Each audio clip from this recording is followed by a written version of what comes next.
Un soir, alors que son épouse est en déplacement, Mike commande une escorte. Un peu plus tard dans la soirée, c'est une belle jeune femme brune aux yeux verts, une certaine Dahlia, qui sonne à sa porte. Elle semble gênée, Mike est sous le charme. Le coup de foudre paraît réciproque et après avoir passé 2 jours ensemble, il est convaincu d'avoir trouvé son âme sœur. Il quitte donc sa femme pour vivre pleinement cette nouvelle histoire d'amour se remariant 2 mois plus tard. Malheureusement, sa décision marque le début d'un véritable cauchemar dans sa vie.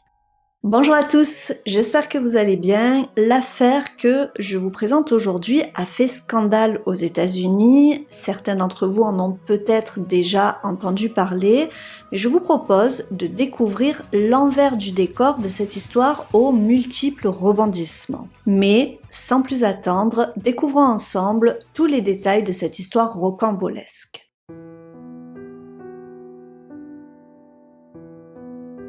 Mike DiPolito, plus communément appelé Mike, naît le 18 décembre 1970 et grandit à South Philly, dans le milieu ouvrier de Philadelphie. Ses parents, tragiquement tous deux toxicomanes, sont souvent absents. Du coup, il grandit élevé par ses grands-parents, malheureusement alcooliques. Mike ne grandit donc pas dans le meilleur environnement, d'autant plus que les DiPolito ont des racines avec le crime organisé. Ses oncles, Joey et Charlie DiPolito, sont connus pour leur implication dans la mafia italo-américaine de Los Angeles durant les années 50.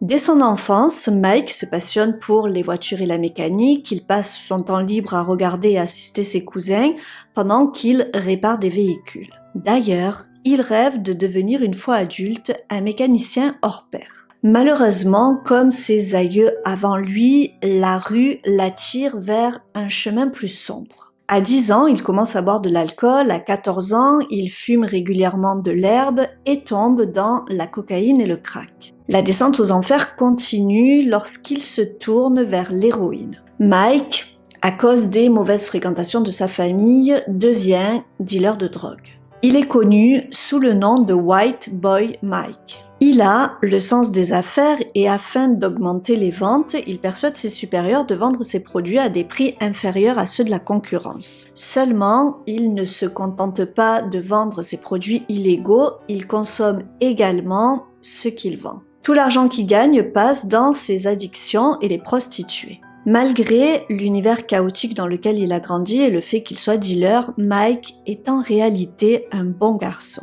Il est sans cesse en conflit interne entre ce qu'il est et ce qu'il aimerait être. Il sait très bien que ses addictions le mènent sur une voie dangereuse et qu'un jour, cette spirale infernale risque d'avoir raison de lui. Souhaitant en finir avec cette vie de voyou, il décide de se faire aider. Entre 15 et 18 ans, il participe à différents programmes de désintoxication. Malheureusement, il replonge à chaque fois. Un jour, une jeune fille à qui il avait fait crédit l'arnaque en ne le remboursant pas. Ses fournisseurs, qui sont loin d'être des enfants de cœur, exigent qu'il la punisse sévèrement. Mais Mike, n'étant pas de nature violente, refuse. En représailles, il est battu par plusieurs personnes armées de battes de baseball. Laissé presque pour mort, il est sauvé par un patient qui le traîne hors de danger et le mène à l'hôpital. Après avoir frôlé la mort, Mike décide de prendre un nouveau départ. Au début de la vingtaine, il quitte Philadelphie, sa famille toxique, ses mauvaises fréquentations et s'installe en Floride, déterminé à reprendre sa vie en main. Là, il enchaîne les petits boulots, faisant en sorte de rester sur le droit chemin. Cependant, quelques semaines après son arrivée, il fait la rencontre d'une fille impliquée dans le milieu de la drogue locale qui fait ressurgir ses vieux démons. Bien que cette relation amoureuse soit éphémère, il replonge dans la drogue. Fréquentant régulièrement la salle de gym, Mike travaille son physique, sa musculature. Derrière son apparence de dur tatoué et musclé se cache une certaine naïveté. Il a souvent tendance à ne voir que le meilleur chez les gens. Très apprécié dans les endroits qu'il côtoie, Mike est quelqu'un de très sociable qui se distingue par son aisance à parler. Charismatique, il sait mettre les gens à l'aise et a un certain talent pour la persuasion. Cette caractéristique attire l'attention d'un petit groupe de courtiers qu'il fréquente à la salle de sport. Ces courtiers qui semblent bien gagner leur vie convainquent Mike de les rejoindre. Avec son bagou et un peu de formation, ils lui promettent qu'il va rapidement réussir dans ce milieu. Seulement, ce groupe de courtiers qui de prime abord gagnent de l'argent en vendant à des particuliers des investissements dans des actions et des devises étrangères est en réalité un groupe de courtiers véreux rappelant ceux du loup de Wall Street. Tous leurs placements financiers sont des arnaques. Une fois l'argent collecté, l'équipe disparaît des radars pour réapparaître ailleurs. En 18 mois, ils arnaquent entre 30 et 20 millions de dollars et Mike, qui s'avère être un excellent escroc, en tire quelques centaines de milliers de dollars. Le FBI, alerté par de nombreuses plaintes, se lance à leur poursuite, mais le groupe s'évapore avant d'être capturé. Galvanisé par l'argent facile, Mike décide de se lancer seul. En 2001, il a 30 ans et est en couple depuis près de 2 ans avec Maria, une jeune femme comme lui d'origine italienne. Cette année-là, il crée 2 sociétés dirigeant les opérations depuis son appartement. Il appelle des particuliers afin de leur vendre de faux investissements promettant des profits sans risque. Il convainc une douzaine de personnes de lui faire des virements allant de 16 000 à 25 000 dollars chacun. Mais Mike, malgré son couple, est toujours en proie à ses démons, la drogue et les prostituées. Durant plusieurs années, il dépense sans compter l'argent arnaqué. La banque qu'il a dans le collimateur depuis quelque temps, remarquant des transactions suspectes, gèle ses avoirs le jour où il tente d'encaisser un chèque sans provision. Une enquête est ouverte, il est démasqué et alors arrêté, ce qui est en quelque sorte un soulagement pour lui, sa vie dissolue, le menant tout droit à la catastrophe. Au cours de son arrestation, Mike est toujours en couple avec Maria, ça fait près de 8 ans maintenant qu'ils sont ensemble. Malgré ses vices, ses escroqueries et son passé de dealer, elle trouve en lui un compagnon doux et attentionné. Le couple, il est vrai, se dispute souvent, notamment à cause de ses infidélités, mais Maria l'aime et le pardonne à chaque fois. Après son arrestation, elle certifie aux autorités qu'il ne lui a jamais fait de mal.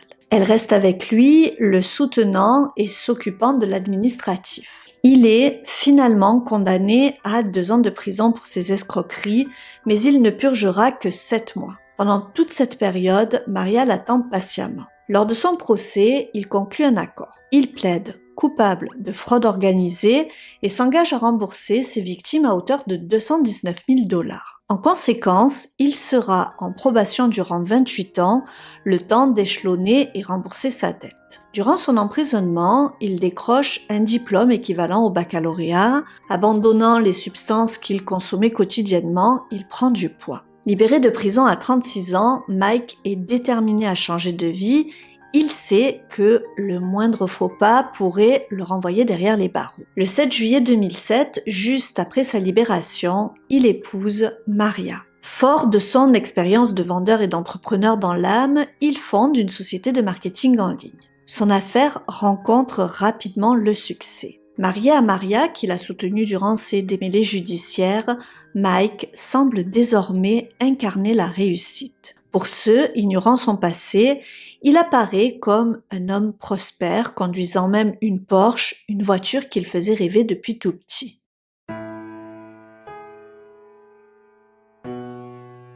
Un an après sa libération, en octobre 2008, alors que sa femme Maria est en voyage d'affaires pour plusieurs jours, un collègue lui suggère de passer du bon temps et lui présente un site d'escorte. Avant son séjour en prison, il fréquentait régulièrement les prostituées, mais depuis sa remise en liberté, il s'est tenu à l'écart de la drogue et des rencontres tarifées. Cependant, ce soir-là, sachant sa femme loin, il se laisse tenter. En finissant son travail, Mike visite le site recommandé par son ami et est captivé par le profil de Dahlia, une beauté exotique brune aux yeux verts, âgée de 26 ans. La mention que Dahlia est en ville seulement pour le week-end le convainc de la contacter pour une aventure sans lendemain. Lorsque la jeune femme arrive chez lui pour une transaction de 300 $, il est immédiatement charmé. Elle est aussi belle en réalité que sur ses photos et semble embarrassée, ce qui le séduit davantage. Ils passent une soirée agréable, partageant conversations et moments intimes.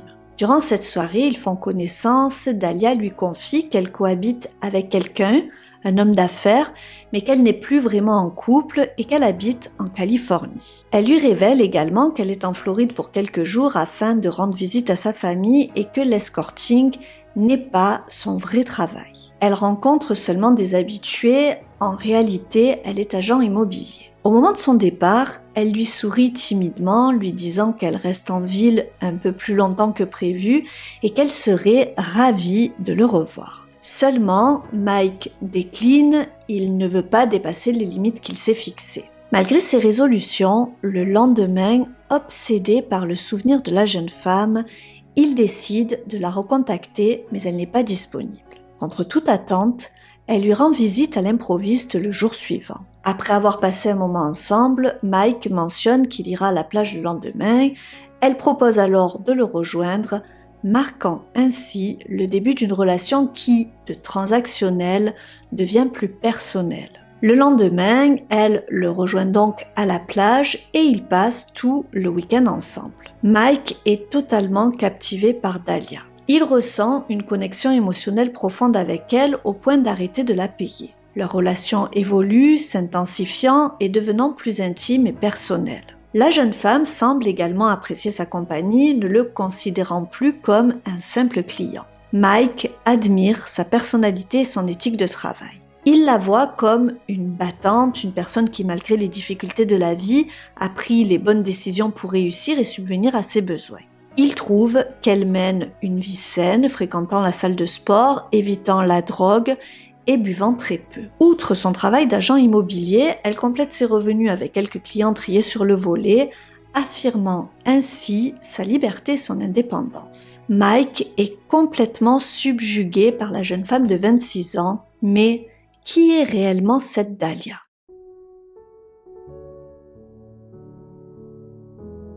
Dahlia Mohamed naît le 18 octobre 1982, elle est l'aînée de 3 enfants d'une famille métissée. Son père est égyptien et sa mère Randa est d'origine péruvienne. Elle grandit à New York entourée de ses parents et de ses frères et sœurs, Amir et Samira. Depuis sa plus tendre enfance, Dahlia rêve d'une seule chose, se marier et fonder une famille. Elle est scolarisée dans une école catholique, c'est une petite fille studieuse et très souriante. À 13 ans, la famille déménage à Boynton Beach, en Floride. Randa, sa mère, travaille pour une compagnie d'assurance et son père est serveur. Tout se déroule au mieux pour les Mohamed, la famille a l'air unie et bien intégrée dans son quartier. Malheureusement, en 2000, alors que Dahlia a 17 ans, sa vie bascule. La cellule familiale éclate lorsque sa mère découvre l'infidélité de son père et demande le divorce. Bouleversée et révoltée, l'adolescente fugue pour New York, mais rapidement retrouvée par la police à l'aéroport, elle est renvoyée chez elle. Elle garde une profonde rancœur contre son père. Durant ses années lycée, Dahlia explore sa sexualité et multiplie les partenaires. C'est à cette période qu'elle prend conscience de son pouvoir de séduction et de l'emprise qu'elle peut avoir sur certains hommes. À 19 ans, Dahlia est une belle jeune femme, elle a de longs cheveux bruns et de beaux yeux verts. Après l'obtention de son bac, elle entreprend des études à l'université, mais rapidement, le manque d'argent se fait sentir. Étant ouverte dans sa sexualité, elle décide de joindre l'utile à l'agréable et de se lancer dans l'escorting en triant ses partenaires sur le volet par le biais de différents sites. Parallèlement à cette activité, elle obtient une licence d'agent immobilier. Son physique devenant son gagne-pain, elle prend bien soin de son apparence en étant toujours bien coiffée, manicurée. Elle fréquente aussi assidûment la salle de sport. C'est à cette période qu'elle rencontre un certain Michael Stanley, un entrepreneur étant à la tête d'une entreprise de construction. Alors, pour que ce soit plus simple et pour éviter toute confusion avec Mike DiPolito, je l'appellerai Stanley. Sa société s'occupe entre autres de centres commerciaux haut de gamme.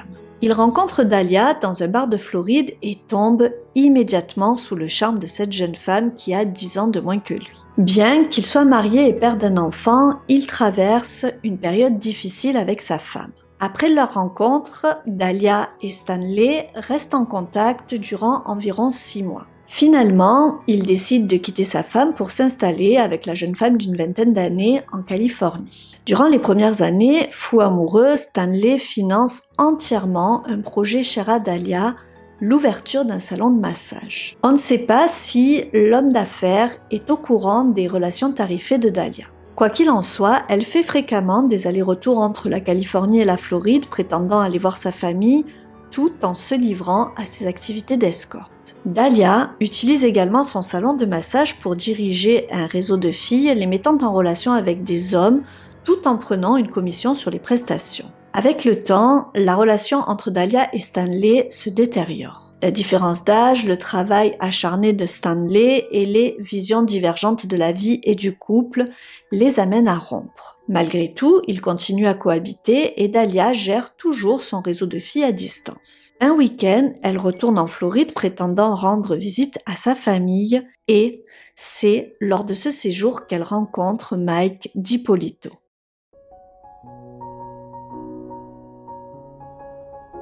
Depuis leur première rencontre, Mike DiPolito est totalement sous le charme de Dahlia, à tel point qu'à peine sa femme de retour de son voyage d'affaires, Mike, déjà fou amoureux, lui annonce qu'il la quitte.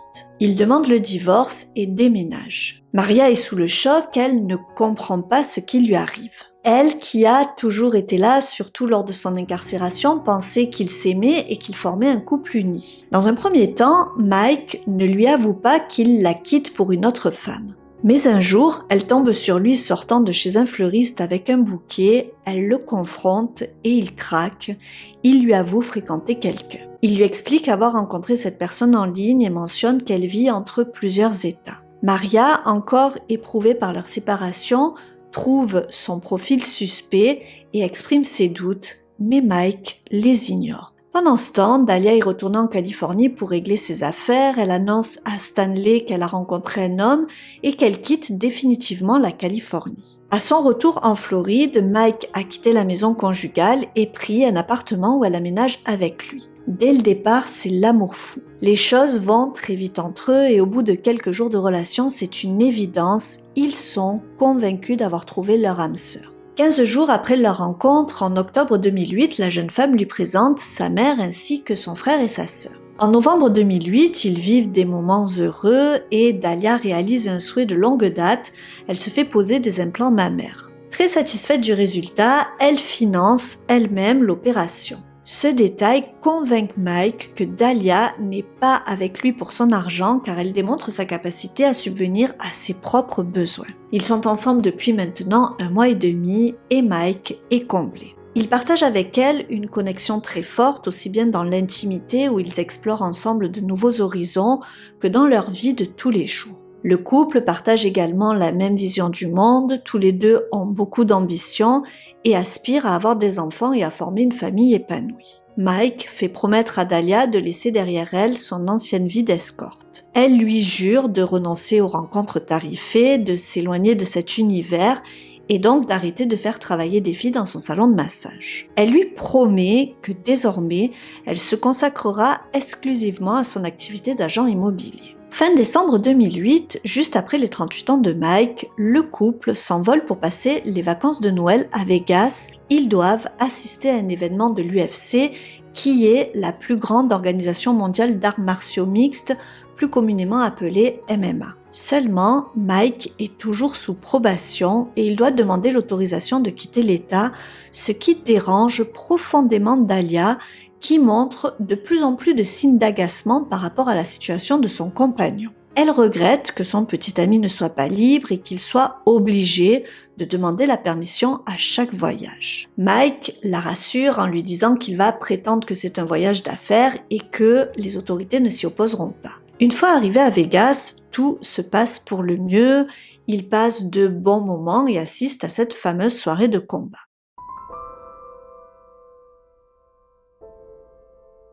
Le lendemain matin, alors que sa dulcinée dort encore, Mike se lève très tôt et décide de partir à la salle de sport pour s'entraîner. Depuis sa sortie de prison, il s'impose une hygiène de vie et une routine assez stricte pour éviter de retomber dans ses vieux travers. Il quitte donc la chambre, fait son sport et quelque temps plus tard, lorsqu'il revient, il découvre une Dahlia furieuse. Elle est très remontée car il est parti à la salle de sport sans elle et c'est là leur première dispute. Malheureusement, après cet épisode, les choses ne s'arrangent pas, la jeune femme boude, elle fait la tête, gâchant ainsi tout le reste du séjour. De retour en Floride, le couple est toujours en froid. Mike, échaudé par son comportement, décide de mettre un terme à leur histoire. Dahlia est stupéfaite. Elle n'arrive pas à y croire et, loin de reconnaître ses torts après les caprices de Vegas, piquée, elle lui déclare que c'est la première fois qu'un homme la quitte. Elle décide donc de quitter l'appartement, mais elle exige qu'il lui donne 2500 $ pour couvrir les frais de déménagement. Il accepte. Après quelques semaines de séparation, au milieu du mois de janvier 2009, Dahlia lui propose d'aller boire un café. Elle lui dit vouloir faire un peu le point sur l'échec de leur relation passée. Là, loin de la fille arrogante et sûre d'elle qui l'avait quittée, il se retrouve face à une Dahlia humble, penaude. Les yeux baissés, elle s'excuse de son comportement, elle lui dit avoir tout gâché avec lui. Elle dit regretter profondément son comportement. Mike est touché, car au fond de lui, elle lui manque aussi. Là, contre toute attente, au lieu de lui proposer de se revoir pour essayer de reconstruire une relation saine, il la demande carrément en mariage. Dahlia est folle de joie, elle accepte. Seulement, le divorce avec Maria n'est pas encore prononcé, ils ne peuvent donc pas se marier. Il ne leur faudra pas attendre bien longtemps car le 28 janvier 2009, le divorce est prononcé. Le lendemain, il achète une maison à 238 000 $ entièrement payée en espèces et c'est Dahlia, en tant qu'agent immobilier, elle se sert de sa licence immobilière, qui s'occupe de la transaction. Elle empoche donc au passage une coquette commission. C'est elle qui s'occupe de la déco, de l'ameublement, le tout avec l'argent de Mike. Elle fait installer de l'électroménager dernier cri, des meubles haut de gamme, rien n'est trop beau pour leur futur nid d'amour. Le couple ne vit pas seul, ils ont 2 chiens, un petit maltais blanc nommé Bella appartenant à Dahlia et un bulldog anglais nommé Linguini appartenant à Mike. 5 jours après que son divorce a été prononcé, le 2 février 2009, Dahlia et Mike se marient. Ils sont sur un petit nuage, tout semble idyllique. Mike est un mari formidable, attentionné, et Dahlia est une épouse douce et adorable. Elle anticipe chacun de ses besoins, lui achète des cadeaux, ils s'écrivent chaque jour de tendres mots d'amour sur le tableau effaçable de la cuisine. Dans leur intimité, tout va également pour le mieux. Dahlia est très expérimentée pour le plus grand bonheur de Mike. Elle le sollicite nuit et jour, lui demandant d'aller toujours plus loin, en l'étouffant, la frappant. Mike, au départ, n'est pas très intéressé, il a peur de lui faire mal, mais elle insiste. Ils nagent donc en plein bonheur. Le seul point noir dans leur histoire, c'est l'approbation de Mike, car cela les empêche de voyager librement. En plus de cela, comme je vous l'ai dit précédemment, Mike a sa dette à rembourser. Il a déjà commencé, mais il lui reste encore 191 000 $. Le problème, c'est que tant que celle-ci ne sera pas remboursée, ils ne seront pas totalement libres. En réalité, avant de purger sa peine de prison pour escroquerie, Mike avait réussi à dissimuler aux autorités une somme conséquente de près de 500 000 $ qu'il conserve dans un coffre. Il en a déjà utilisé une partie, 238 000 $ pour acheter leur maison. Il lui reste donc 262 000 $. Malheureusement, il ne peut pas utiliser cette somme pour rembourser sa dette car cela a attiré l'attention sur sa provenance. Comme vous l'avez compris, il s'agit d'argent sale, ce qui le laisse dans une situation délicate. En épouse solidaire, Dahlia lui propose alors de lui donner 91 000 $ qu'elle a économisé avec son travail d'escorte. Il ne lui restera ainsi que 100 000 $ à rembourser. Mike est très touché par cette proposition, c'est pour lui une belle preuve d'amour. Sa liberté est désormais à portée de main et tout cela grâce à l'aide de Dahlia. Il faut donc qu'il lui transfère 100 000 $ qu'il garde dans un coffre pour qu'elle puisse ensuite effectuer un virement de la totalité de sa dette à son avocat. En réalité, elle lui propose un plan pour blanchir cette grosse somme d'argent. Elle suggère d'utiliser cet argent liquide pour émettre des chèques de banque de montant inférieur à 10 000 $ afin de ne pas attirer l'attention des autorités. Elle encaissera les chèques au fur et à mesure et paiera ensuite officiellement la dette de son époux afin qu'il soit enfin libre. Au cours des semaines suivantes, il lui donne donc 100 000 $ en chèques de banque et en espèces pour qu'elle les dépose sur son compte. Cependant, une fois que Mike lui a donné l'argent, les jours passent, puis les semaines, et son avocat ne reçoit jamais le virement. Dahlia a toujours une bonne excuse pour expliquer pourquoi l'argent n'arrive pas. Elle raconte d'abord qu'elle a tenté de faire le virement à partir d'un compte basé aux îles Caïmans pour économiser les frais de transfert, mais que le virement a été annulé. Elle sous-entend ensuite que l'avocat a sûrement reçu l'argent, mais qu'il l'a peut-être perdu ou pire, volé. Très persuasive, elle appelle tous les jours le cabinet d'avocats pour demander si l'argent est arrivé. Mike, aveuglé par l'amour, a confiance en sa femme et la croit. Toutefois, l'argent n'arrive jamais. Au bout d'un moment, il lui donne un ultimatum, elle a 3 semaines pour régler le problème.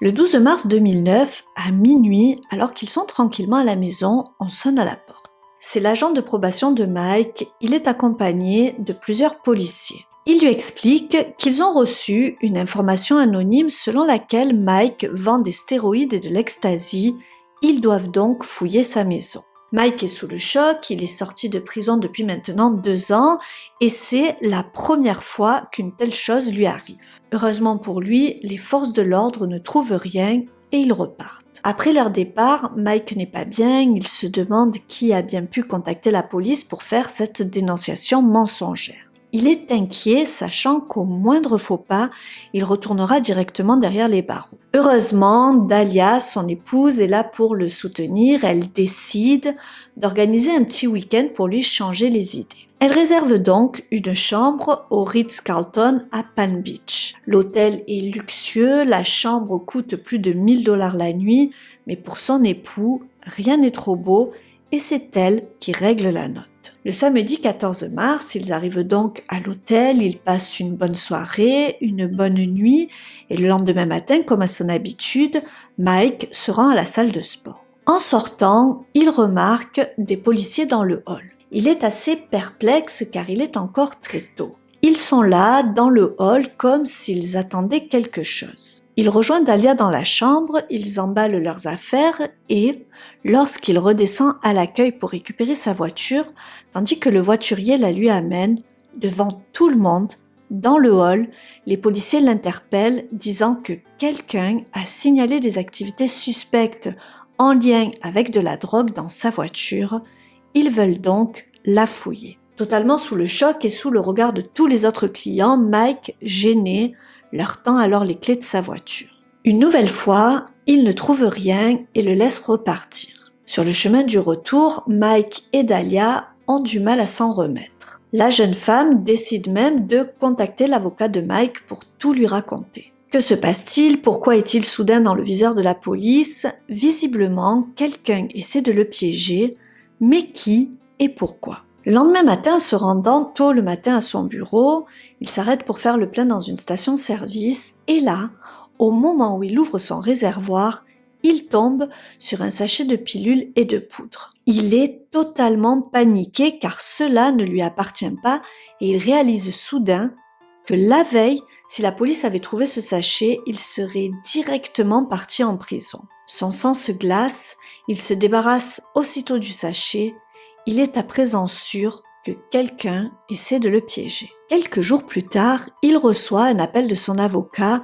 L'argent n'est toujours pas arrivé et ce dernier lui suggère d'avoir une discussion avec sa femme car ce n'est pas normal, il y a quelque chose qui cloche. Le soir même, il la confronte, il exige de savoir où se trouve l'argent, il lui dit être persuadé qu'elle lui ment, il menace de la quitter car il ne peut pas lui faire confiance. Dahlia avoue finalement avoir perdu l'argent en tentant de le placer. En d'autres termes, elle s'est faite arnaquer. Elle lui promet de le rembourser, elle doit bientôt encaisser les commissions de maison qu'elle a vendues. Contre toute attente, Mike ne va pas se mettre en colère contre elle, il est même plutôt touché par le fait qu'elle se soit faite arnaquer. En tant qu'ancien arnaqueur, il sait à quel point il est facile pour certains de tomber dans le panneau, il est même plutôt fier de l'honnêteté de son épouse qui a eu le courage d'admettre son erreur. Plus soudés que jamais, malgré cette épreuve, le 29 mars 2009, soit moins de 2 mois après leur mariage, le couple sort dîner au restaurant à Palm Beach. Un peu parano avec tout ce qui lui arrive ces derniers temps, lors du dîner,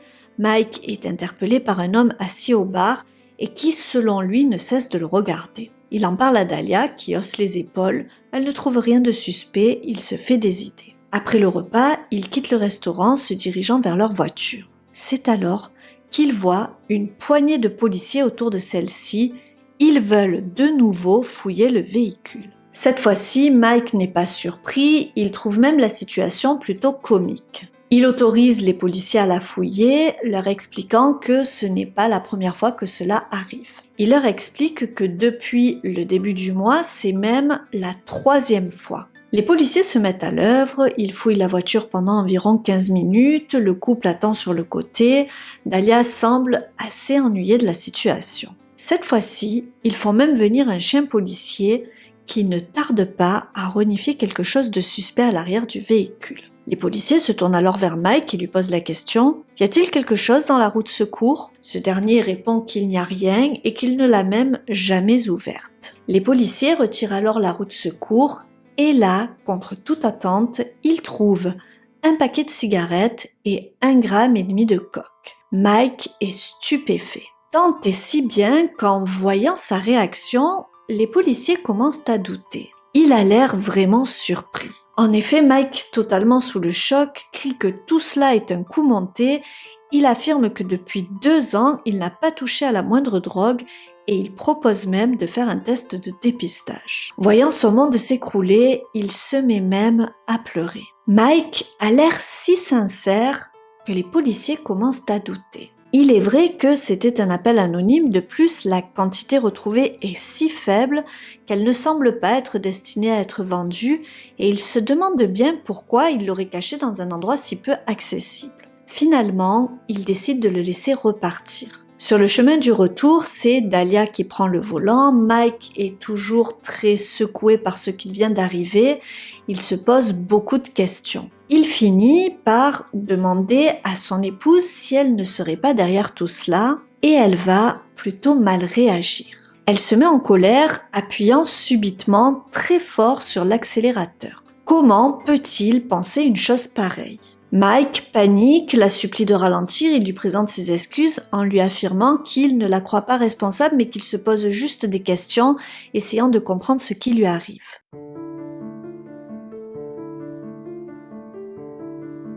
Le lendemain, miraculeusement, Dahlia rentre à la maison avec un chèque de 191 000 $, soit l'intégralité de la somme qu'il doit rembourser pour être totalement libre. Mike est soulagé, il la serre fort dans ses bras, mais il remarque rapidement que ce n'est pas le nom de Dahlia sur le chèque, c'est le nom d'un certain Eric Toll. Elle explique que c'est le nom du mari d'une collègue de travail, c'est la seule solution qu'elle a trouvée pour lui transmettre l'argent. Trop heureux d'avoir récupéré l'argent et de pouvoir payer sa dette, il ne pose pas plus de questions. Seulement, le lendemain, lorsqu'il se présente chez son avocat pour lui remettre le chèque, Dahlia est tendue. Au moment de la remise en main, elle tourne, vire et éclate finalement en sanglots. Elle explique aux 2 hommes, incrédules, qu'elle hésite. Elle ne sait pas vraiment si donner l'argent à Mike est une bonne solution, puisqu'il ne lui fait visiblement pas confiance. La veille, en voiture, il avait remis en cause son honnêteté. Elle explique être désormais réticente à investir sur quelqu'un qui ne lui fait pas vraiment confiance, qui ne croit pas à 100% en elle. Elle annonce alors à Mike qu'elle lui donnera le chèque lorsqu'il lui aura remboursé les 90 000 $ qu'elle a mis de sa poche. Mike est abasourdi, il la supplie de changer d'avis, de lui donner le chèque et lui promet qu'il la remboursera plus tard, mais elle refuse. L'avocat leur suggère alors de revenir lorsqu'ils auront réglé leurs problèmes. Totalement frustré et en colère, Mike, qui a l'impression d'être à la porte de la résolution de ses problèmes, quitte alors le cabinet de son avocat, laissant Dahlia sur place. Sur les 500 000 $ qu'il avait avant d'acheter sa maison, il lui reste 140 000 $ en liquide dans son coffre. Il fait donc une demi-heure de route pour aller chercher les 90 000 $ que Dahlia lui réclame.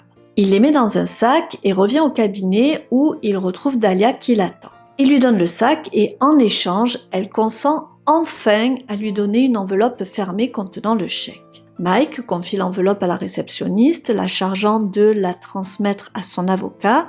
Pendant ce temps, Dahlia quitte le cabinet en douce. Alors que Mike attend l'ascenseur, se demandant où se trouve sa femme, il voit soudain son avocat arriver en courant, le chèque à la main. Il vient de se rendre compte que sur le chèque, il n'est pas inscrit 191 000 $, mais 191 $.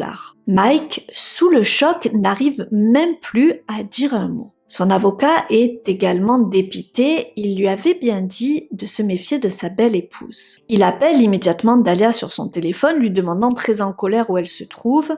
Elle lui répond qu'elle est sur le parking.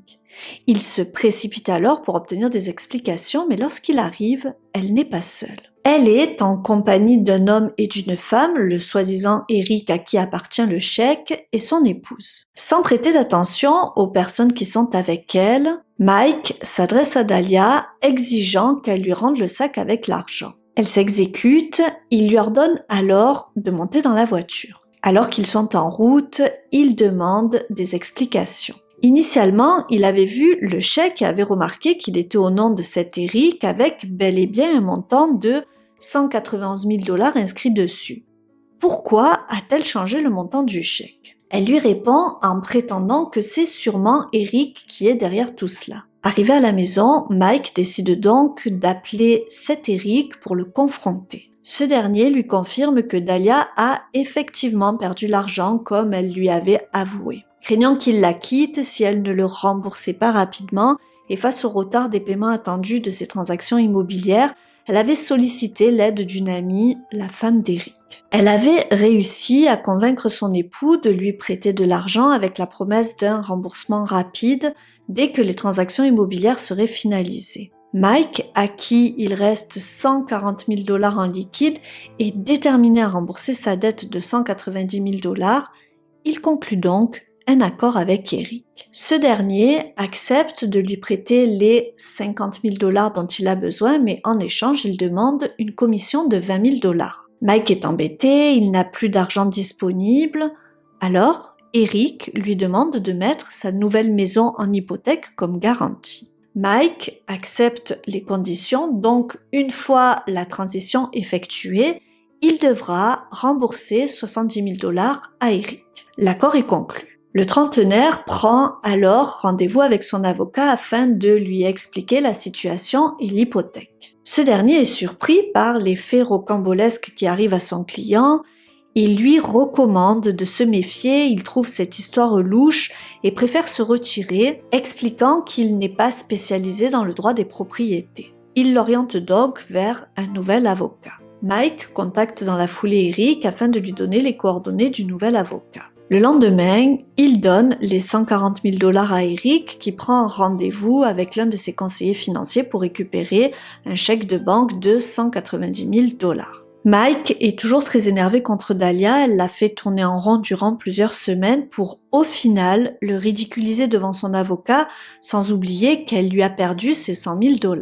Maintenant, il doit faire affaire avec un homme qu'il ne connaît pas et qui lui demande 20 000 $ d'intérêt. Le couple est sous tension et de nouvelles disputes éclatent. Le jour suivant, le 1er avril 2009, Eric remet à Mike le fameux chèque. Ce dernier s'empresse de le porter à son nouvel avocat, mais il va vite déchanter car le chèque est à l'ordre de son ancien avocat. Mike, plus qu'agacé, est littéralement dépité, se demandant jusqu'à quand ses soucis vont encore continuer. Il contacte Eric afin qu'il lui refasse un autre chèque, au bon nom cette fois-ci. Le lendemain, le 2 avril 2009, avant de récupérer le nouveau chèque auprès d'Eric, Mike sort les 2 chiens du couple. À son retour à la maison, il constate que des policiers sont présents. Ils sont avec Dahlia et lui disent avoir reçu des plaintes des voisins qui avaient entendu des cris et des bruits la nuit précédente.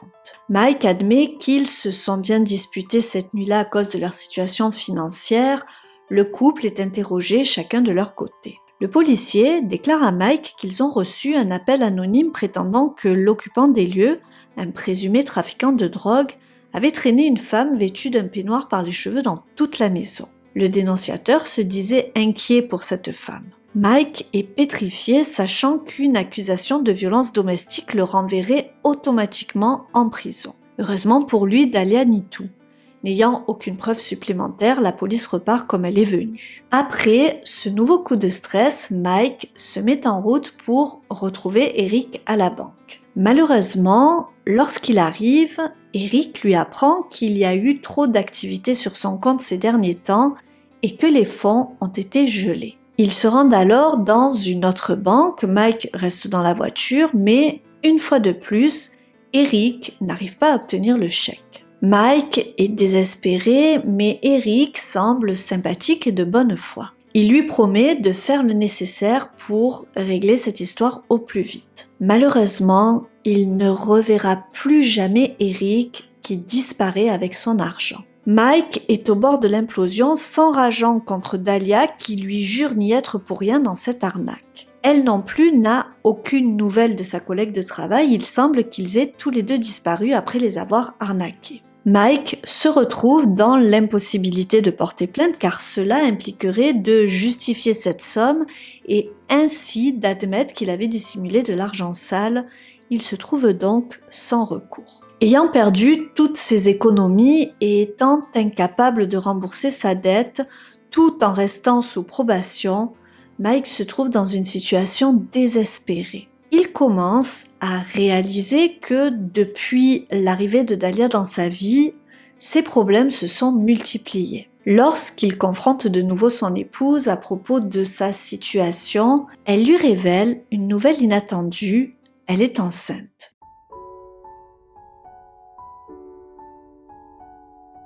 Cette bonne nouvelle vient soudainement balayer les soucis des derniers mois. Mike est ravi de devenir papa. Il pardonne à Dahlia tout ce qui s'est passé car au final, elle aussi n'était qu'une victime dans toute cette affaire. Elle a également perdu de l'argent. Le couple commence alors à préparer l'arrivée du bébé. Dahlia lit des livres sur la grossesse et la maternité, prend des vitamines prénatales et se rend aux rendez-vous médicaux. Cependant, lorsque Mike veut l'accompagner, ces derniers sont toujours annulés à la dernière minute. Face à cette nouvelle perspective d'avenir, il décide même de consulter un conseiller conjugal pour surmonter les épreuves qu'ils viennent de traverser. Ils veulent être un couple solide pour être de bons parents. Dahlia ne cesse de répéter à Mike que l'argent n'est que de l'argent, qu'il a certes perdu 240 000 $, mais qu'ils se relèveront car le matériel n'est pas l'essentiel. Pour elle, l'important c'est leur futur enfant et la famille qu'ils vont bientôt constituer. Elle insiste sur la nécessité de la confiance mutuelle au sein de leur couple. Quelques jours plus tard, Dahlia, inquiète, informe Mike qu'un enquêteur de la police de Boynton Beach, appelé Hurley, l'a contacté pour l'avertir d'un danger imminent le concernant. Mike est sous le choc, elle lui montre alors le numéro de l'appel pour prouver ses dires. Troublé, il rappelle le numéro mais tombe étrangement sur un commissariat différent où on lui assure qu'aucun inspecteur Hurley n'existe. Déconcerté, il raccroche. Il pense à une mauvaise blague faite à sa femme.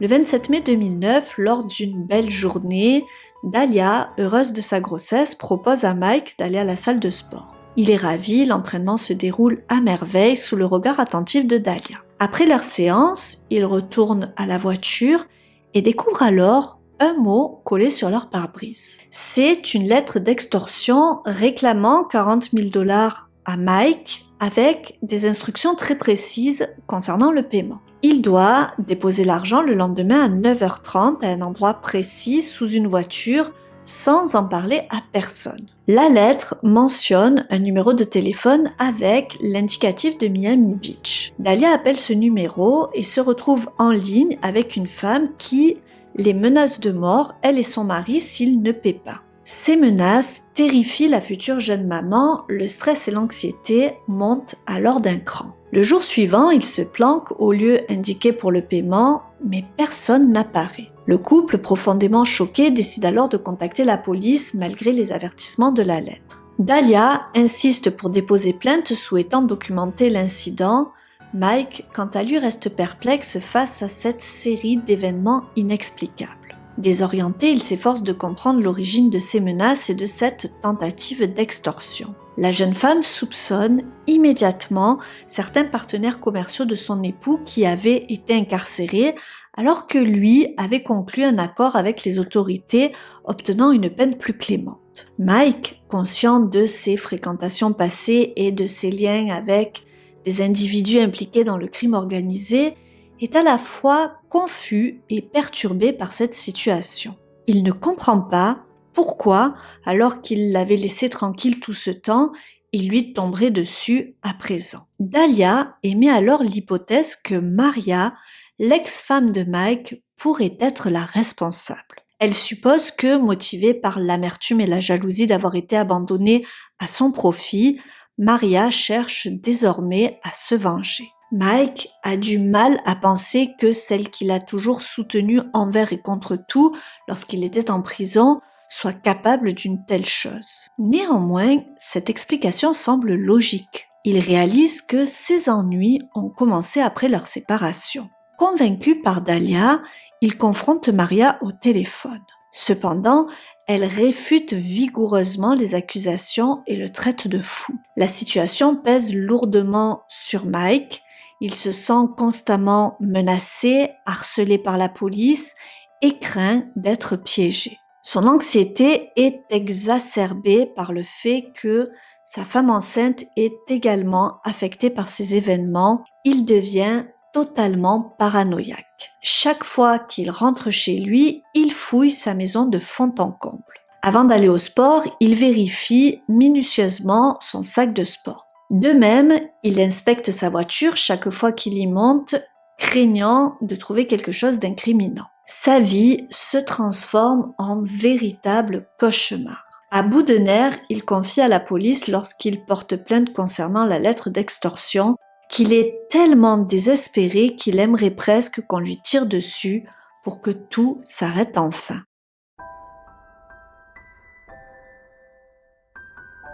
Le 22 juillet 2009, soucieux de son apparence physique, Mike subit une liposuction pour éliminer ses poignées d'amour. Cependant, la période post-opératoire s'avère plus difficile que prévu. Il endure une douleur intense qui l'oblige à rester alité pendant plusieurs semaines. Sa convalescence se complique encore plus lorsqu'il commence à souffrir de problèmes gastriques sévères. Au départ, il pense que cela pourrait être dû à une mauvaise alimentation durant sa convalescence. Toutefois, ces troubles ne s'estompent pas et en plus de cela, il développe de nombreux aftes très douloureux dans la bouche. Inquiet de ces symptômes, il contacte son chirurgien pour des explications. Il s'interroge sur les médicaments qu'il a pris et sur d'éventuelles complications qui auraient pu arriver durant l'opération.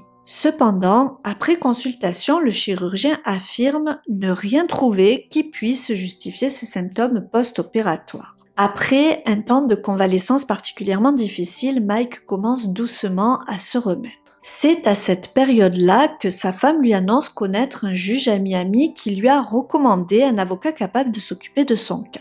Dahlia lui parle d'une procédure que cet avocat pourrait initier pour résoudre son problème de probation. Faisant confiance à sa femme, Mike le contacte. Ce dernier lui demande de rédiger une lettre expliquant pourquoi il sollicite la fin de sa probation et de la lui remettre. Un rendez-vous est fixé pour le lendemain au palais de justice. Encore faible et accompagné de Dahlia, Mike y rencontre dans les couloirs du tribunal un assistant de l'avocat. Ils lui remettent la lettre. Quelque temps après, l'avocat le rappelle pour l'informer que la procédure avance bien, mais mentionne un obstacle potentiel. Sa maison pourrait être saisie par l'État afin de rembourser ses dettes. Pour éviter une saisie éventuelle, il lui conseille de transférer la propriété de sa maison au nom de quelqu'un en qui il a confiance, suggérant Dahlia comme étant la candidate idéale. Le lendemain, Mike fait donc le nécessaire, il transfère le titre de propriété à son épouse. Seulement, l'avocat qui réalise la transaction est plutôt étonné car ils sont mariés, la maison leur appartient donc conjointement. Il leur explique que la seule façon pour que la maison n'appartienne qu'à Dahlia serait que Mike décède. En effet, dans ce cas, et en l'absence de testament indiquant le contraire, La propriété serait automatiquement transférée à Dahlia en tant que conjointe survivante.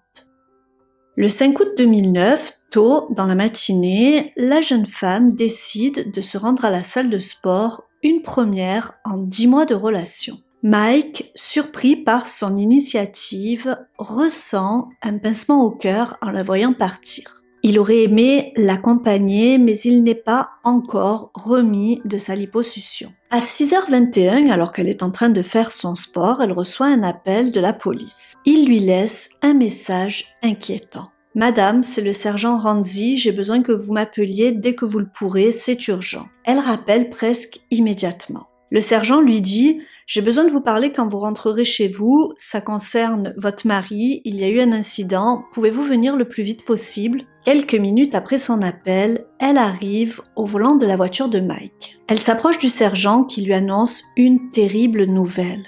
Son mari est mort. Sous le choc, la jeune femme de 26 ans s'effondre dans les bras de l'agent. Elle insiste pour voir le corps de son mari, mais le sergent lui répond que c'est impossible et qu'elle doit les suivre au poste de police. Une fois arrivée là-bas, Dahlia est emmenée dans une salle d'interrogatoire. Un policier lui explique que selon le rapport préliminaire, des coups de feu ont été tirés depuis son domicile et qu'un homme noir a été aperçu fuyant les lieux. Encore sous le choc, Dahlia mentionne que le quartier a récemment vu une augmentation de résidents noirs et que ces derniers jours, la Porsche de Mike n'était pas couverte par une bâche. D'ailleurs, il y a peu, quelqu'un l'a abordé pour lui dire qu'il avait une belle voiture.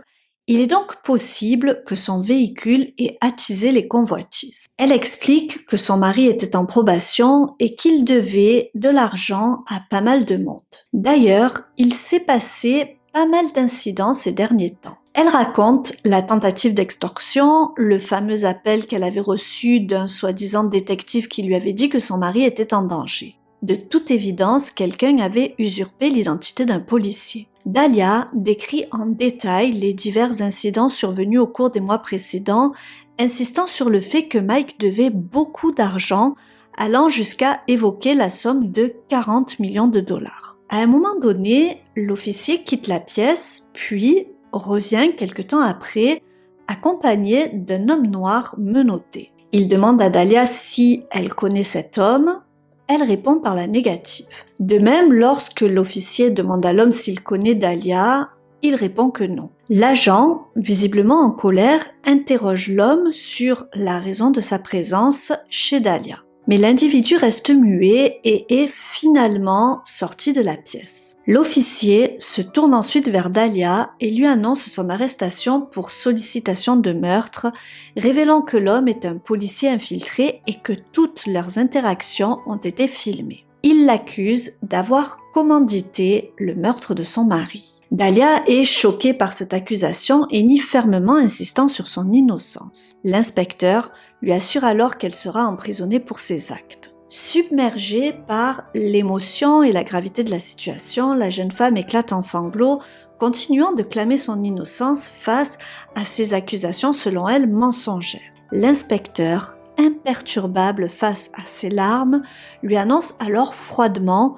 que son mari est en réalité en vie et en excellente santé. Semblant soulagée, la jeune femme demande alors à le voir, mais l'inspecteur refuse. Au moment où il lui passe les menottes et alors qu'elle s'apprête à être emmenée hors de la salle d'interrogatoire, la porte s'ouvre et elle aperçoit Mike debout dans le couloir. Elle s'écrie alors « Oh mon Dieu, viens ici Mike, s'il te plaît, viens ici !» Mais il refuse et lui répond impassible « Tu ne t'en sortiras pas comme ça !» Dahlia, dans un état de détresse extrême, commence à crier « Pourquoi? Je t'ai jamais rien fait, viens ici, s'il te plaît, viens ici !» À ce moment-là, Mike lui répond « Je sais tout !» Il lui jette un dernier regard plein de mépris avant de tourner les talons et de s'en aller.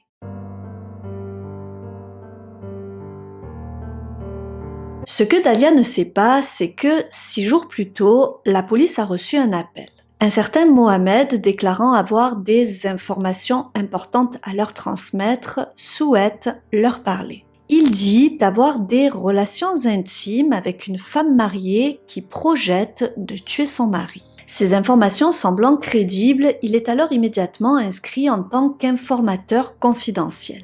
Mohamed a 32 ans et est né à Jérusalem. Sa famille a émigré aux États-Unis quand il avait tout juste 1 an. Loin du mode de vie plutôt traditionnel de sa famille, depuis toujours Mohamed rêve d'être célèbre et de faire du cinéma. Sa carrière prend un tournant inattendu lorsqu'il est repéré par un producteur dans une boîte de nuit qui lui propose un rôle de terroriste dans une série télévisée, Burn Notice.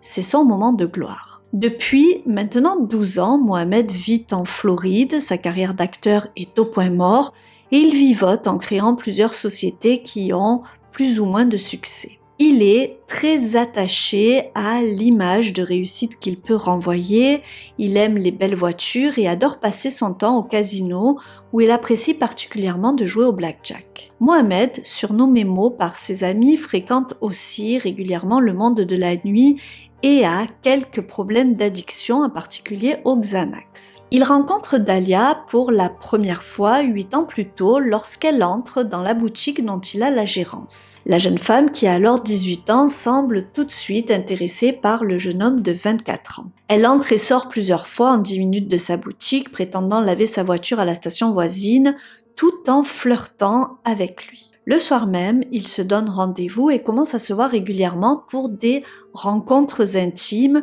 en fonction de leur disponibilité respective. Mo se rend rapidement compte que la jeune femme a un caractère capricieux, faisant des crises terribles lorsqu'elle n'obtient pas ce qu'elle désire. À cette période, sa famille traditionnelle le presse de se marier et lui trouve une jeune femme. N'ayant guère le choix, il accepte. Lorsque Dalia l'apprend, bien qu'ils ne soient pas officiellement ensemble, elle réagit violemment, l'accusant de faiblesse pour s'être ainsi soumis aux désirs de sa famille. Elle lui raconte que son père égyptien avait également tenté de la marier de force, mais qu'elle avait eu le courage, contrairement à lui, de s'opposer et de refuser. Un soir, elle fait irruption chez lui alors que sa fiancée doit lui rendre visite, provoquant un scandale et refusant de quitter les lieux. Après cet incident, la jugeant trop instable, il prend ses distances. Malgré tout, il continue de se voir sporadiquement après son mariage en 2003 et même pendant qu'il est en instance de divorce car ce mariage arrangé se détériore rapidement. Ensemble, ils fréquentent des clubs de striptease, des hôtels et voyagent à Las Vegas. Quand elle est partie en Californie, il ne l'a pas revue durant 4 ans. En fin d'année 2008, pendant le voyage en Floride où elle a rencontré Mike, elle reprend contact avec lui, ils vont boire un verre. Ils discutent, parlent du passé, de ces dernières années, elle lui fait part de sa réussite, lui parlant des salons de massage qu'elle a ouverts en Californie. Des mois plus tard, en mars 2009, alors qu'elle vient juste de se marier avec Mike, elle le rencontre de nouveau. La jeune femme de 26 ans lui révèle alors vivre un véritable enfer. Elle décrit sa situation comme un cauchemar. Son mari est sous probation, il est abusif, extrêmement violent, impliqué dans le trafic de drogue, consommateur de stéroïdes et très jaloux, il la surveille constamment. Mohamed lui conseille alors de le quitter, de demander le divorce ou d'annuler le mariage et de solliciter une ordonnance restrictive. Seulement, Dalia lui répond qu'elle est piégée. Une telle démarche la mettrait en danger, elle a peur que Mike la tue. À partir de là, ils vont se revoir régulièrement. Lors de leur rencontre, elle alterne entre un comportement joyeux, flirtant avec lui, et des moments où elle semble terrifiée. Mo, observateur, note tout de même qu'elle ne présente aucune échymose malgré ses affirmations d'être battue par son mari, ce qui le mène à douter de sa version des faits. Un jour, elle arrive à l'improviste à son appartement à 6h du matin. Mo, dépendante au Xanax, est donc un peu confus. Alors qu'il est dans un état second, Dalia le supplie de l'aider à sortir de ce mariage abusif. Pour le convaincre davantage, elle lui offre une faveur sexuelle comme au bon vieux temps. Ne sachant pas trop quoi faire, il lui propose alors de la mettre en contact avec un agent d'infiltration de l'unité des stupéfiants de sa connaissance. Si son mari revend de la drogue en étant en probation, il pourra sûrement l'aider. Le 17 mars 2009, c'est par téléphone qu'elle prend le premier contact. Lors de cet échange, elle raconte que son mari la bat et qu'elle veut se libérer de son emprise. Elle prétend qu'il aura sûrement de la drogue sur lui en cas de contrôle. L'agent se propose alors de faire une perquisition. Dahlia se dit soulagée, le remerciant chaleureusement et lui proposant même de le payer, ce qu'il refuse en affirmant ne faire que son travail. Dans les jours qui suivent, l'agent d'infiltration et Dahlia échangent plusieurs conversations téléphoniques et se rencontrent. Seulement, elle insiste pour le rémunérer. Trouvant son comportement suspect, il décide de mettre fin à leurs échanges et lui conseille de se tourner vers le commissariat de son quartier. Quelques semaines plus tard, Mo a besoin de s'acheter une voiture, mais il rencontre des difficultés pour faire un crédit.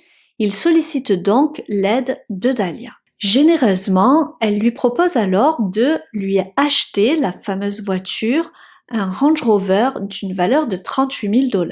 Elle lui avoue avoir récemment détourné 100 000 $ de son époux, les fameux 100 000 $ destinés à rembourser sa dette et qu'elle avait soi-disant perdu en se faisant arnaquer. Elle lui confie avoir dépensé la moitié de la somme en shopping, poste d'extension, séance d'UV et avoir caché l'autre moitié. Dahlia insiste sur le dégoût qu'elle éprouve à son égard ainsi que la terreur qu'il lui inspire. Elle termine en affirmant qu'il y a encore plus d'argent à se faire sur son dos, mais qu'il faut pour cela prendre des mesures radicales.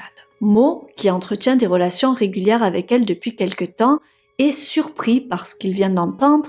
Cependant, il ne prend pas ses paroles au sérieux. Durant les mois de mai et juin, il voyage beaucoup au Moyen-Orient. À son retour, Dahlia le harcèle, l'appelant jusqu'à 10 fois par jour. Elle lui demande de lui trouver une arme à feu au marché noir en échange de 5 000 $.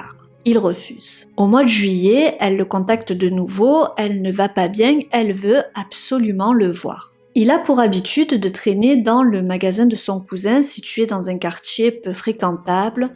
Elle le rejoint là-bas. Dahlia arrive avec une petite robe très courte sans soutien-gorge. Elle attire tout de suite l'attention. Elle lui confie que la situation est devenue insoutenable et elle lui demande sans détour s'il ne connaît pas quelqu'un qui puisse tuer son mari. Elle semble au plus mal et surexcitée. Mohamed essaie de la calmer en lui demandant d'être plus discrète. Elle devient alors encore plus bruyante comme pour attirer davantage l'attention. À proximité, plusieurs membres d'un gang afro-américain connu pour son extrême violence et spécialisé dans le trafic de drogue, l'extorsion et le meurtre sont intrigués par le comportement de la jeune femme. Dans cette atmosphère tendue, le cousin de Mohamed qui tient le commerce lance une blague, suggérant que Dahlia cherche quelqu'un pour tuer son mari. Un membre du gang saisit alors cette opportunité et déclare qu'il est prêt à le faire. Dahlia commence alors à négocier avec lui, lui proposant de simuler un cambriolage qui tournerait mal. Malgré les tentatives de Mo et de son cousin pour la dissuader et la raisonner, elle persiste. L'éventuel futur tueur à gages veut en savoir plus sur sa potentielle cible. Dahlia accepte de le conduire chez eux pour un repérage. Mo et son cousin les regardent alors partir impuissants. Environ 45 minutes plus tard, ils reviennent.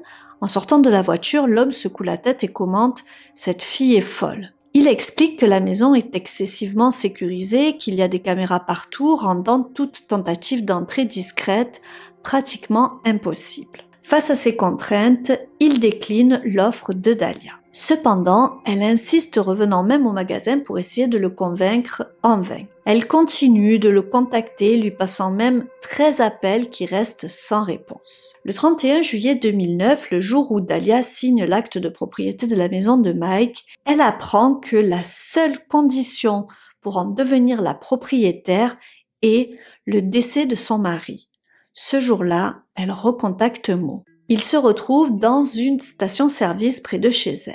Alors qu'ils sont dans la voiture de Mo, elle insiste lourdement, elle a besoin de quelqu'un pour tuer son mari. Il refuse catégoriquement de l'aider et essaie de la persuader de divorcer. Durant la conversation, Mo sort brièvement de la voiture pour acheter des cigarettes et il prend son portefeuille dans la boîte à gants. À cet endroit, il conserve également une arme à feu enregistrée. À son retour, il est surpris de voir la jeune femme quitter précipitamment la voiture. En remettant son portefeuille dans la boîte à gants, il réalise que son arme à feu a disparu. Il se précipite alors vers Dahlia, qui finit par lui rendre l'arme. Ce jour-là, il réalise qu'elle est déterminée à aller jusqu'au bout, d'autant plus qu'elle vient d'apprendre que la maison ne lui reviendra entièrement qu'après le décès de son mari. Profondément perturbé, il décide donc de consulter un avocat pour obtenir des conseils. Suivant la recommandation de ce dernier, il contacte immédiatement la police.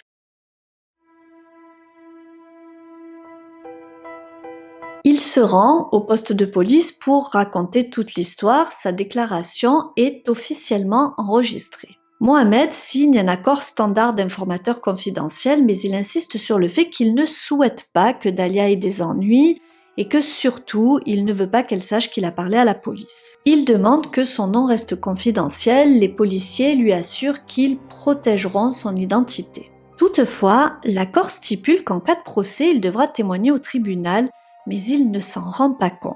L'accord autorise également les policiers à installer un dispositif d'écoute, ce qu'ils font. Les policiers décident de tendre un piège à la jeune femme. Ils demandent à Mohamed de la contacter pour lui faire croire qu'il a trouvé un autre membre de gang pour tuer son mari.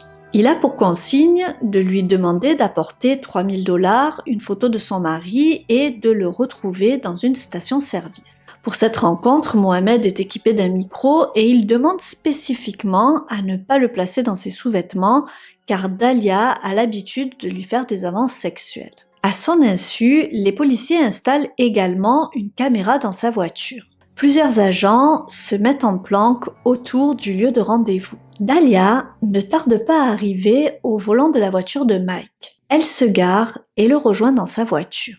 Comme pour lui laisser une dernière porte de sortie, Mohamed lui demande de nouveau si elle est sûre de vouloir aller au bout de son projet mortifère pour de l'argent. Elle répond être sûre d'elle et ne pas faire cela pour l'argent car elle l'aura dépensé en un clin d'œil. Elle insiste sur le fait qu'elle agit ainsi par crainte de ce qui pourrait lui arriver en cas de divorce, craignant que son mari et ses amis ne s'en prennent à elle. Elle continue à lui faire croire que Mike est en lien avec des gens dangereux appartenant au crime organisé. C'est d'ailleurs le même argument qu'elle présentera à la police 4 jours plus tard. Elle veut que le travail soit fait le mercredi suivant. Elle ne lui donne que $1200 afin que le tueur puisse acheter l'arme. La transaction coûtera $7000 qu'elle devra régler une fois le travail fait. Pour s'être mis d'accord sur les modalités, Mohamed lui demande de rentrer chez elle, lui assurant que le tueur à gages ne va pas tarder à la contacter par téléphone. Les policiers ont donc à présent la preuve que Dalia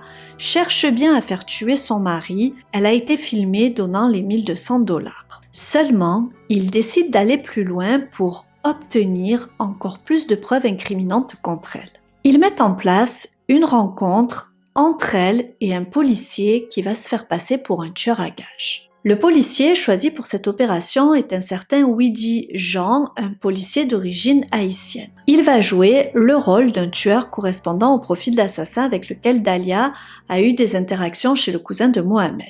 2 jours plus tard, elle reçoit donc le fameux appel. Le faux tueur lui dit se trouver à Miami, il veut la rencontrer pour finaliser la transaction et lui demande d'apporter $3000 comme acompte ainsi qu'une clé de chez elle. Elle le retrouve en fin de journée dans sa voiture, la conversation est filmée et enregistrée. Il commence par lui faire des compliments sur sa beauté, elle est flattée, elle n'a pas les $3000 avec elle mais promet de les lui payer après. Elle lui propose, dans un premier temps, d'attaquer son mari à la sortie de la banque. Il doit récupérer $10 000 en liquide qu'il pourra prendre en guise de paiement. Mais l'homme n'est pas d'accord avec ce scénario. Ils se mettent finalement d'accord pour faire croire à un cambriolage qui aurait mal tourné. Avant de se séparer, le policier sous couverture lui dit qu'après cette rencontre, elle ne pourra plus changer d'avis. Il lui redemande donc si elle est sûre de vouloir faire tuer son mari. Elle répond être sûre à 5000%. Le matin du 5 août 2009, tout juste 6 mois après leur mariage,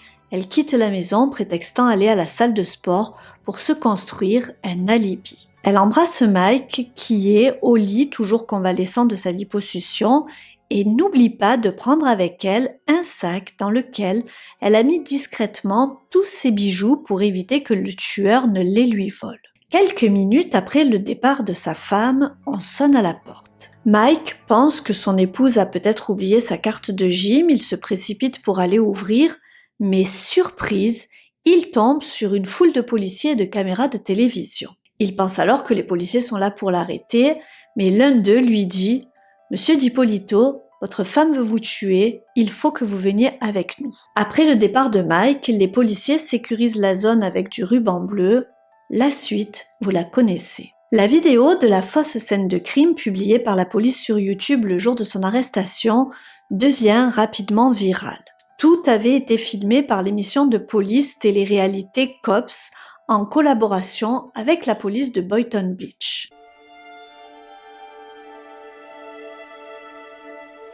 Le 6 août 2009 au matin, Dahlia passe devant le juge pour une audience ayant pour but de voir si elle peut être libérée sous caution. Sa caution est fixée à 25 000 $. Après s'être acquittée de cette somme, elle sort avec un bracelet électronique et est assignée à résidence chez sa mère.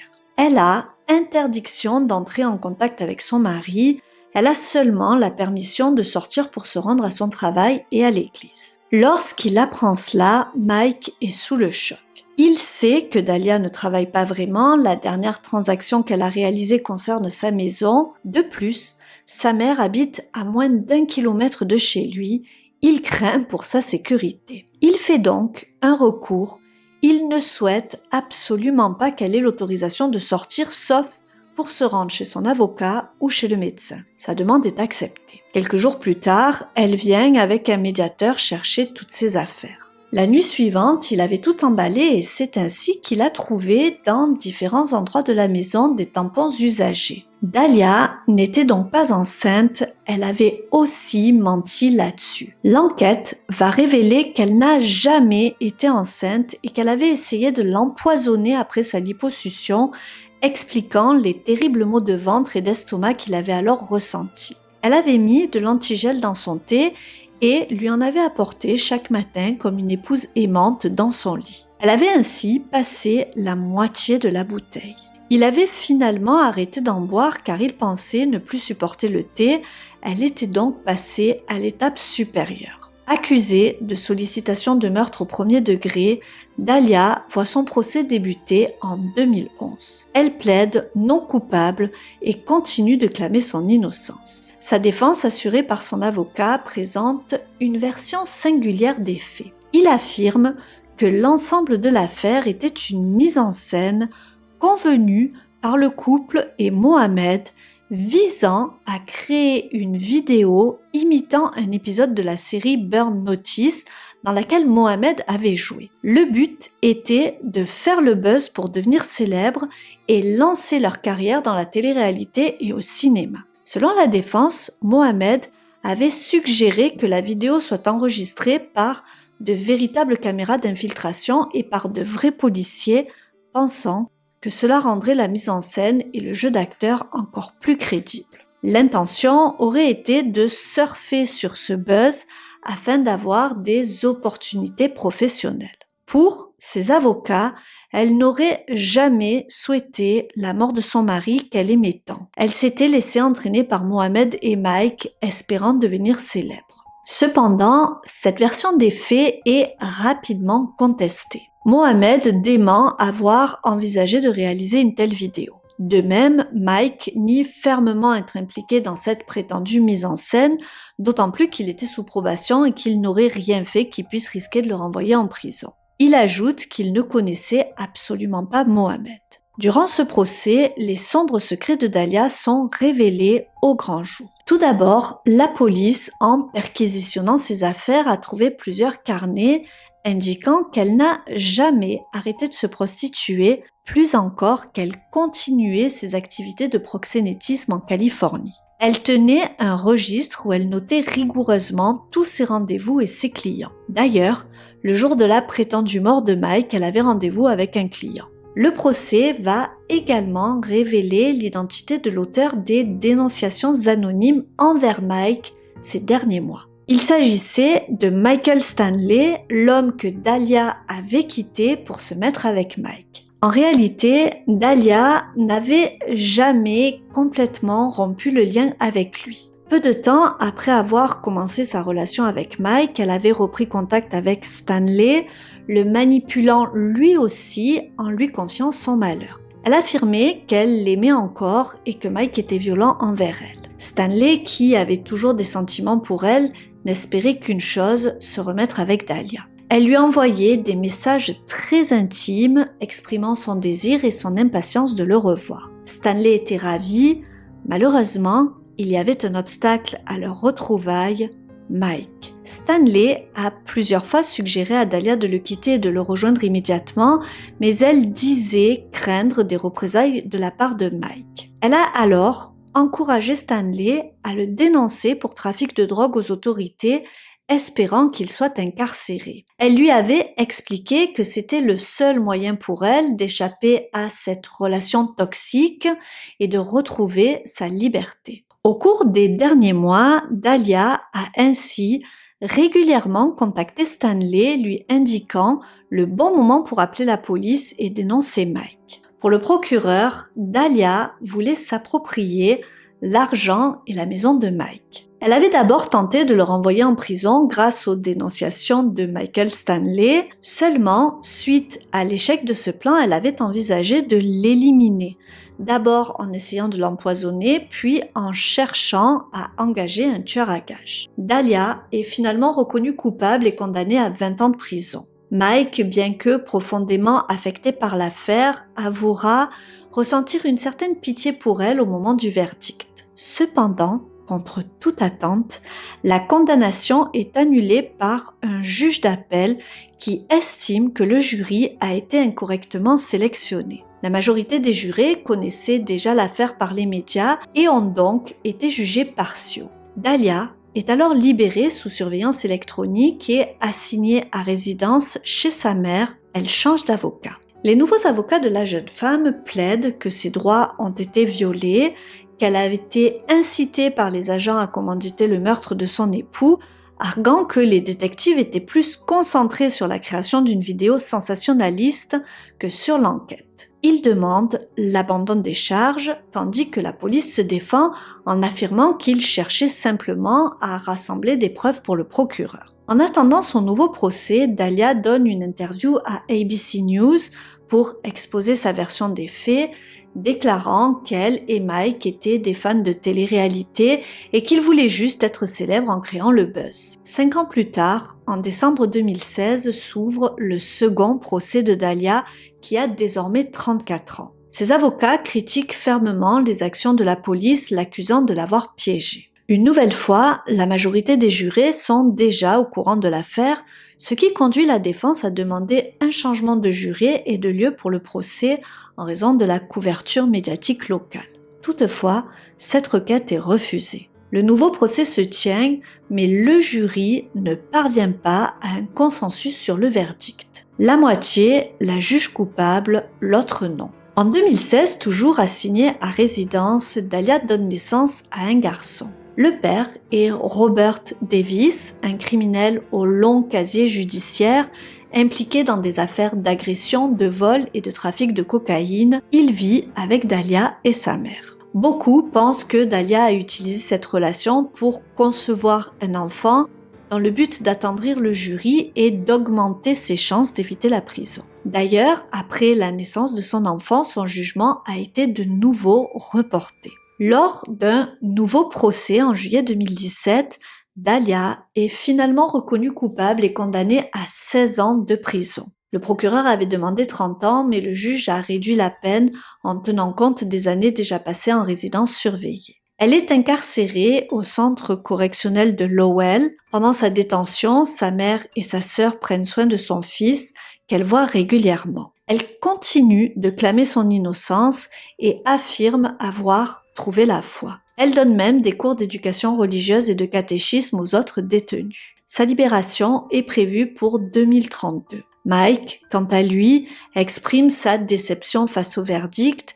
Il estime que des aspects cruciaux, notamment la tentative d'empoisonnement, ont été négligés. Il aurait préféré une sentence plus sévère. Cependant, il affirme tout de même éprouver de la peine pour Dahlia. Il dit savoir par expérience que peu importe les actes commis, personne n'est heureux d'aller en prison. Sur le plan personnel, Mike a retrouvé l'amour avec une jeune femme nommée Gloria et ils se sont fiancés. Professionnellement, il a créé une société immobilière se tournant vers l'avenir et cherchant à laisser derrière lui les tourments du passé.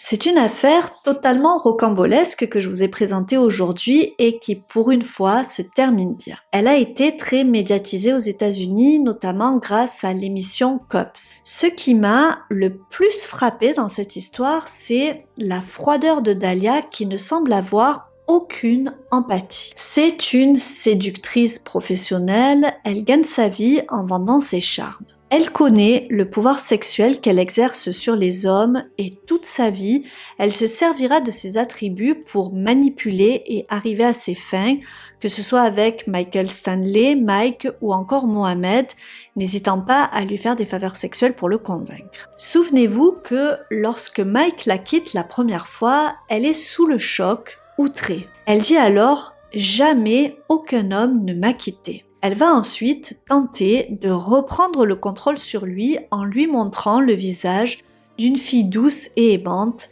Elle tisse alors sa toile. Durant toute sa vie, elle a procédé de la même façon, multipliant les rencontres avec des hommes, que ce soit durant sa vie personnelle ou dans le cadre de ses activités d'escorting.